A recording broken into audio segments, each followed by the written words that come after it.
Welcome back to Red Panda of Destiny, here for another episode of Show of the Year. We're, of course, still covering 2018's Season 2 of American Vandal. And we are on Episode 4, which is entitled Shit Talk. Which is actually a good allegory for the whole series, because I've noticed that they have been deliberately putting the word shit into this series. It seems to be all over the place. I don't know if I'm just noticing it, but I'm pretty sure they're doing it deliberately. Like, people will describe things as shitty, shit. It's all over the place. It's pretty obvious. And I don't think they did that in season 1. So that's interesting. But this episode opens with them messaging the turd burglar. I don't think that... Yeah, that had come up at the end of the last episode. So they message the turd burglar. I think this is the one where he makes...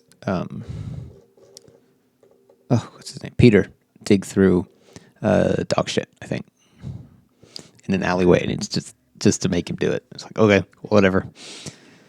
But there's some fun with the texting because Sam's like, oh no, don't text in the app. You have to go to the Notes app and write it there, so people don't see the dots that say that you're typing.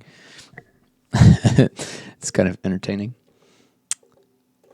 And they kind of talk about DeMarcus a little bit at the beginning of the episode, because they note that the way that the turd burglar is writing the posts sounds nothing like DeMarcus. But then they go and they say that, DeMarcus actually talks differently to his friends in his town than he does at the kids at St. Bernardine, because obviously his town is more hood, and this is a nice private Catholic school. So the talk is going to be different. They describe it as more white. I just describe it as more intellectual, I suppose. It's like the bottom and the top of two, just going a little bit too far with speech and not in the middle of normal speech. But then they talk about the emoji glitch. Oh, that's how they cleared DeMarcus. Yeah, the emoji glitch. So in the series, I'm not sure if this happened in real life, but apparently in the series, in 2017, there was a weird thing with capital I's on iPhones, and that caused a weird little glitch. And DeMarcus has an Android, so he couldn't have had that glitch, and that glitch was in the post. So pretty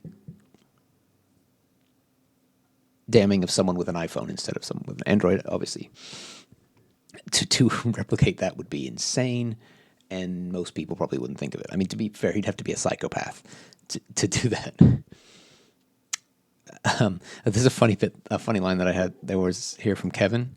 This is like an old story in the series of him complimenting Chloe on her singing ability, and so the quote goes, "That song is an ocular catastrophe, but you make it sound just perfect."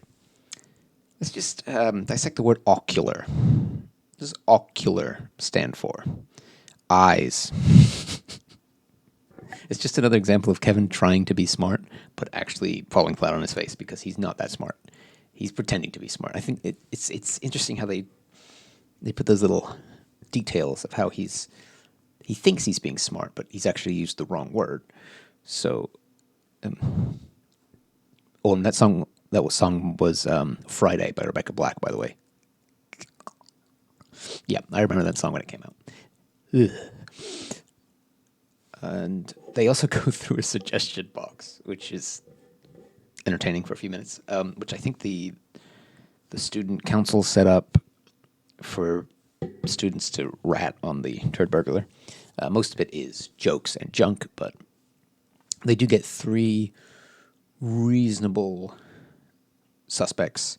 And I think this kind of mirrors the part of season 1 where they're going over the rest of the morning show 9 and going, well, they have an alibi, they don't have much of a motive, etc., etc. So they had 3. There was Dipey Drew Pankratz, who had some embarrassing photos leak of him dressed up as a baby. And that did not end well for him. He's bullied and it's nasty. But that means he does have an alibi because he was at the library during 2 of the pranks. And the librarian vouched for him. Then we have Jenna Hawthorne, who is like the rich girl in the school. and she had a little bit of a falling out with the upper cliques, I think we should say, because she'd taken a photo with Kendall Kardashian at like a meet and greet thing, and then pretended that she was actually friends with her, and it was like, yeah, that's a bit. But the interesting thing about her is that she actually has ability to commit the crime, because her parents' company, which is called Nicro, apparently, produces malthitol. The irony of that is her alibi is that she was at her parents' company doing her internship both times. So her alibi is also her method. It's kind of weird how that worked out. Then we have Paul Schnorenberg, who is uber religious, like uber religious. It's ridiculous.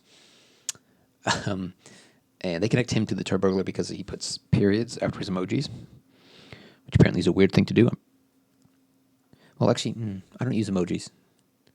Because I guess an emoji is a period, isn't it? I don't really use emojis that much. I use a laugh one. That's it, really. But I have a tendency to put periods when I write Facebook posts or whatever, which is slightly abnormal, but, you can't unlearn how to write properly.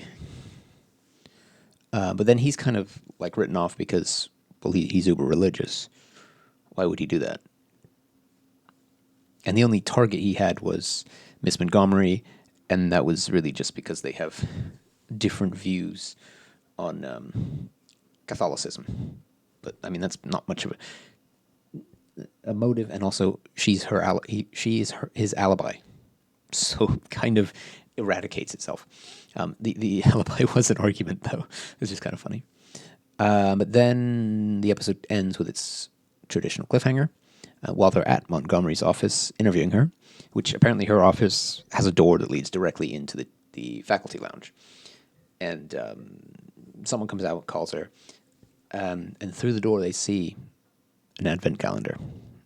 The same advent calendar in the turd burglar post. And that, that's a big piece of the puzzle. They're like, the crime, there was a crime, etc., etc., etc. And we get to see Sam bluff his way into the teacher's lounge. See, Miss Montgomery, you forgot your phone. Oh, wait, this is my phone. I'm so sorry. But I find it funny that they say students aren't allowed in here. But they're not students. They're from a totally different state. I mean, they're student-aged, but they're not technically students. Technically, they are guests on that campus. But whatever. Of course, that is the cliffhanger, so that is the end of this episode. We'll be back next week with Wiped Clean. Another innuendo there. I hope you will join us then.